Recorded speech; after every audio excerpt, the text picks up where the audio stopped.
Do you feel like you've got too much on? Too much work? Do you get burned out by it?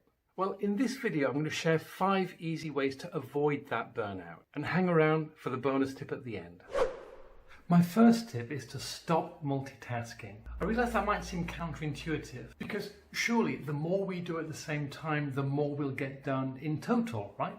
Well, not really. It turns out we're not that good at it. In fact, strictly speaking, we can't actually do it at all. What we think of as multitasking is actually what you would call context switching. That's where we rapidly switch focus between tasks. And that process requires that we load all of the working information that we need for that task into our heads, recover our thinking, and do some work. And then when we're ready to switch, we have to unload that and then load something else. We used to call that swapping in the computer world. Now it turns out we can be pretty quick at swapping, but not so quick at it that the time and the mental energy we spend is zero. And in fact, rapidly switching our focus between different tasks gets a little bit like driving down the road, but braking a bit and accelerating again every time we want to look in the mirror. It's going to lead to a choppy speed. It's going to hurt how many miles you get done in the hour.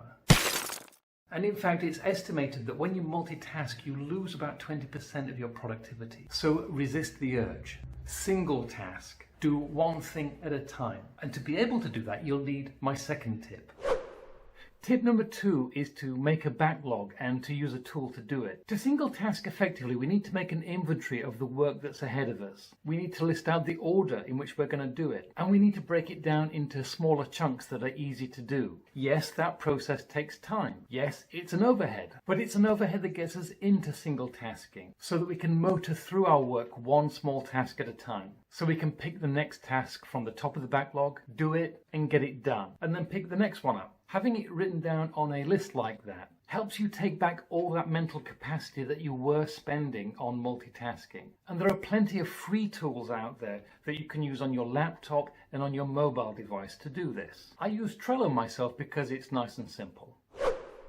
So we have single tasking down an ordered list of simple tasks. The fact of the matter is, though, that while we might be able to pick up one task, do it and get it done, the larger objectives that they're part of and the bigger projects that they're part of obviously cannot be completed in one sitting. So while we might be single tasking on tasks, we will have several goals, objectives, projects in flight at the same time. Now let's do some maths. Let's say I have 4 projects on the go at the same time. Let's also say that for every 4 projects I'm running with, I need about a day's worth of overhead time per week to manage myself and deal with all the non-project work. Now let's say 2 more projects show up, and I'm trying to fit those in. Does that speed up or slow down the rate at which I can finish these projects? Well, of course it slows them down, because we've gone from each project getting about 1 day a week to each project getting about 2/3 of a day a week. So the amount of time it takes me to finish those projects is about 1.5 times the time it would have taken. And if work keeps arriving at the same pace, the number of open projects I'm working on keeps going up,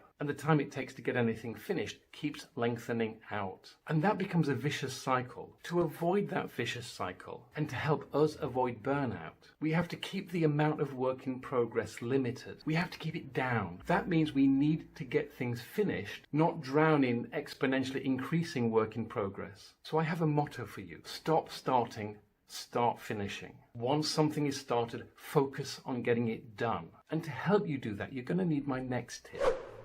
By the way, if you're enjoying this video so far, do give it the thumbs up so that YouTube will show it to more people who might get benefit from it. And don't forget to subscribe to the channel and click the notifications bell so that you'll get notified when new content arrives.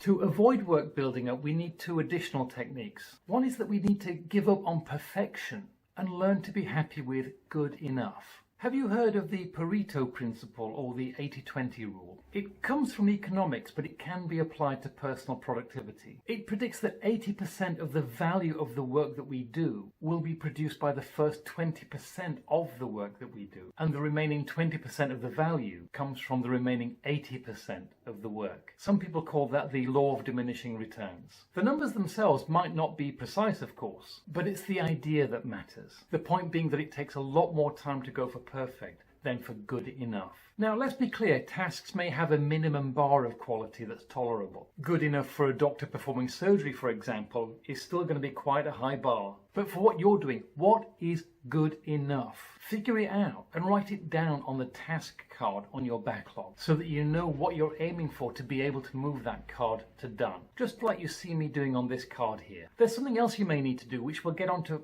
after tip 5. Tip 5 is to use time boxes. Time boxes are a good way of focusing the mind and avoiding drift. Let's say that in each hour you're going to have 2 25-minute time boxes, followed by 5 minutes of downtime. I personally like to call these focus sprints. The idea is that at the start of a focus sprint, you decide which single task you're going to focus on. And for the duration of the focus sprint, you commit that you're not going to allow yourself to drift. You commit that you're not going to pick up your phone and look at messages. You commit that you're not going to check out every notification that comes in. You stay on the task. And that's why these focus sprints are quite short, so that you can get those frequent periods of downtime, those frequent periods where you can check your notifications and you can check your messages. It's also really tough to genuinely focus for a long time. But as soon as the time box is up, wherever you are with the task, you stop and you take that break. You could go and get a cup of tea. You could take a brief stroll. You could go somewhere quiet and close your eyes and quiet the mind for 5 minutes. And once the break time is up, you start the next focus sprint. Now, I've said 25 minutes and 5. That's based on a popular technique called the Pomodoro technique. But to be honest, even if it was 20 minutes of a time box and 10 minutes of a break, you'd probably still be more productive than somebody who doesn't do focus sprints at all. This does come with one caution, however. It is tiring. So every few focus sprints, you might want to take a full half-hour break. Or you might only want to use focus sprints for a few hours in the day, maybe even just a couple. Or you might just pull the technique out when you realize you are struggling to focus. You don't have to be rigid about how you apply it. Now, quickly going back to tip 4, I mentioned that there's something else that we need to think about. And that is that we need to order that work by what's most valuable to get done. And we need to cut from the list. I mean, if there's generally not enough time to get everything done, some things are going to have to not get done. Make sure that that's the lowest value work. And you can do that by ordering the work and by cutting out what's just not that important. And be transparent. Tell people what's not going to get done and why. If they think you're wrong, they can always tell you and you can always think about it. My bonus tip is to master the art of not thinking about work after work. And you can learn how to master that in this video here.